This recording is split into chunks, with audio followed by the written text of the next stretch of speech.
Hey everyone, and welcome to SkillCapped. In this guide, we'll be going over 8 advanced aiming techniques that pros are using to win duels and frag out in their games. Now, don't worry, this won't just be the same simple aiming tips you've heard 1,000 times before.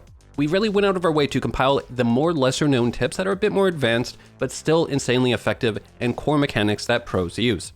And for our question of the day, I'm curious, what is the aiming technique that you're absolutely sick of hearing about? You know, that one tip you hear in every single guide that at this point you completely understand and feel like you could just never hear again and be perfectly fine. Let us know in the comment section below, as we're really curious. Alright, so starting with our first aiming technique, and this involves the concept of angles and how pros use them to their advantage by creating isolated 1v1s. So one basic technique that all players need to first be aware of is called slicing the pie, and it refers to clearing a single angle one by one. This is the opposite to something like wide swinging, where you just immediately expose yourself to multiple angles at once, which is risky due to you either facing 2 or more enemies or simply just having to land an insane flick due to the enemy not being where you pre-aimed your crosshair. Instead, when you're going to move into an area of the map with multiple angles, you want to control your movement side to side so that you peek each individual common spot an enemy could be at one by one.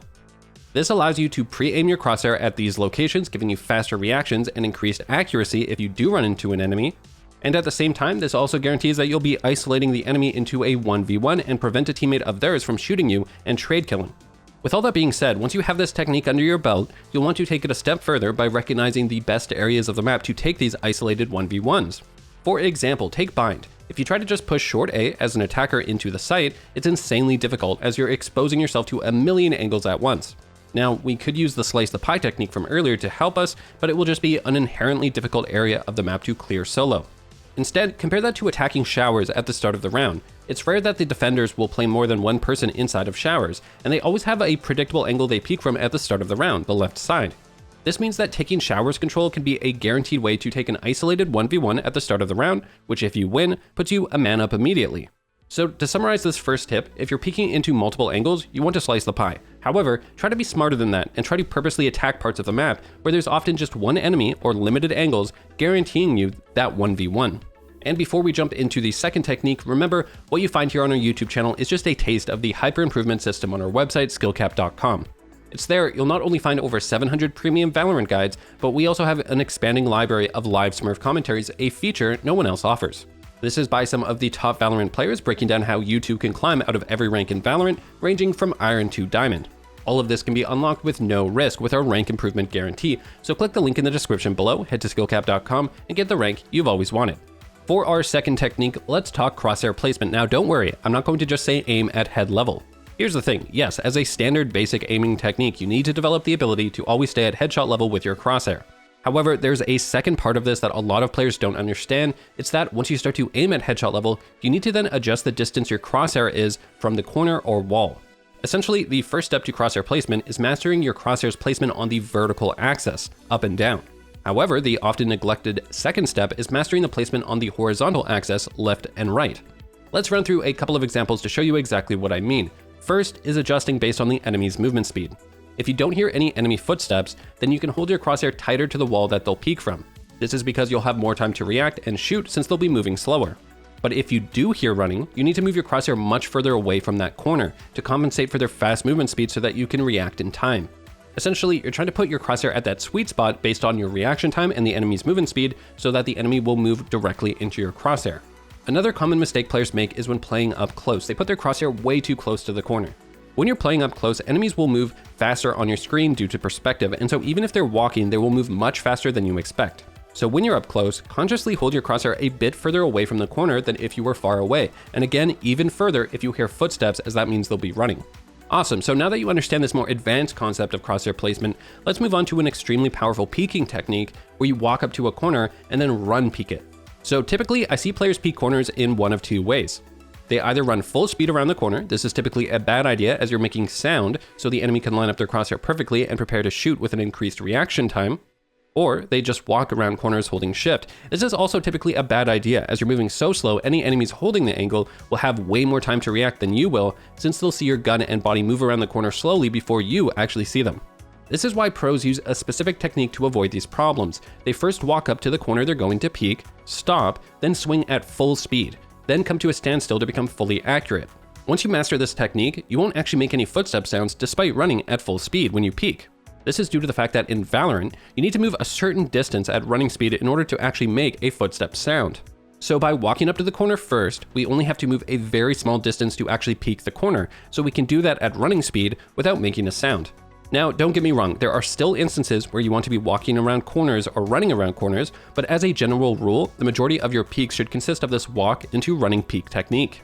You get the best of both worlds, making no sound for the enemy to properly line up their crosshair or have an increased reaction time, while also moving faster than walking, giving the opponent even less time to react. Alright, so moving on, let's address a really common question players have. When should I do a tight peek versus a wide peek? For those of you who don't know the difference, a tight peek is simply when you peek a corner as tight as possible so that you still see the angle you want to check, but limit your exposure to any other angle. A wide peek or wide swing is when you just throw all caution to the wind and just full run speed around the corner. You then either come to a standstill for full accuracy or continue running around the corner with a run and gun strategy. A really good, simple, easy to follow rule is to by default tight peek every single corner. Tight peeking has a wide range of benefits. It gives you isolated 1v1s, prevents enemy teammates from firing back on you, lets you pre-aim at one singular angle at a time, and if you get really good at it, you'll peek so close to a corner that part of your body will be hidden behind the corner, and it's rare an enemy will place their crosshair so close to the corner in the first place. Now, with all that being said, when it comes to close range fights though, wide swinging is king. In fact, wide swinging while running and gunning is king. If you know someone is hiding in a corner up close, don't try to go for a tight jiggle peek. Walk up to the corner first instead, as we covered in the previous section, then run full speed and spray your gun. The reason why this works is that you'll be so close to them that bullet inaccuracy of running and spraying won't really matter that much, and you'll have a very high chance of landing a headshot or just landing a ton of body shots while you're extremely difficult to hit. And that's key to understanding why this close range run and gun wide swing is so effective. It's to realize that the opponent can't do the same thing. They're stuck standing still in their corner. So yes, you're less accurate, but it doesn't matter at this range. And remember from before, the closer you are to an enemy, the faster you move on their screen. So you're just an insanely hard target to hit. Basically, at medium to long range, look for those tight peeks, clearing angles one by one, but when it comes to clearing angles at close range, go for the wide swing run and gun. Now, so far we've covered a lot of techniques to use when you're the one that's peeking, but what about when you're the one who's just standing still holding the angle? Well, time and time again, I see players make three key mistakes when they're holding an angle. First, they are way too close to the wall when they have space behind them to back up. The closer you are to a corner, the more of an angle disadvantage you have. This means the more of your body is exposed unnecessarily to the opponent. This is due to perspective, and we've created a ton of guides on angle advantage, so make sure to check them out if you don't know what we're talking about. So instead of playing so up close to the wall, you want to back up to the wall that's behind you, reduce your angle disadvantage, and less of your body will be exposed from the enemy's point of view. The second mistake is holding the angle far too wide. For example, see how I'm holding this angle right now? Most of you will recognize that I'm way too far to the right and away from cover. But what about in this clip? Most of you probably think this is a decent way to hold the angle, however, I'm actually still too far to the right. Here's the trick, look at the corner you're using as cover, then pay attention to the space between this corner and the corner the enemy will be peeking from. This is the amount of distance you have to work with when it comes to reacting to the enemy peeking you. For example, if I hold this angle super tight, well, more of my body is behind cover, but if the enemy swings fast or wide swings, I just won't be able to react in time to land a shot. So it's about finding that sweet spot. Don't hold the angle too tight or too wide. Give yourself just enough space between the 2 points of cover so that you can react, but you still maximize your protection. And the last mistake I see players make when holding an angle is committing to the fight once the enemy peeks them. Instead, you want to take a 2 to 3 shot burst and then immediately get behind cover. This will give you a free chance at a kill on the enemy, while often not giving them enough time to react and shoot back at you before you're safe behind cover. You can think of these as being the 3 rules of holding an angle. Go back as far as you can from the corner, find the sweet spot between the corner to your left and right, and fall behind cover as soon as you shoot a burst of bullets. Of course, there will always be exceptions to these rules, but the majority of the time, this is what you'll want to do. Alright, so moving on. Now that you understand how to properly hold an angle, let's talk about a technique that I rarely see anyone but high-ranked players utilize. You see, often players will hold an angle like mentioned in the previous section, but they either miss their shot and get behind cover or they get the kill on the first enemy. This all sounds great, however, they then make the pivotal mistake of trying to continue to hold the same angle.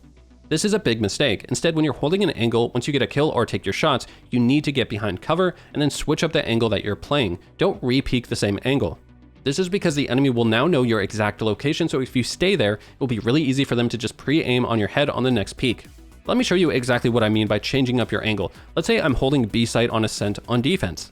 I can start the round holding this aggressive angle into B main. If I spot an enemy, I can shoot a burst of bullets and then fall back. Well, as we know, we don't want to re-peek this angle now, so we want to fall back to this spot in Speedway here to hold a brand new angle.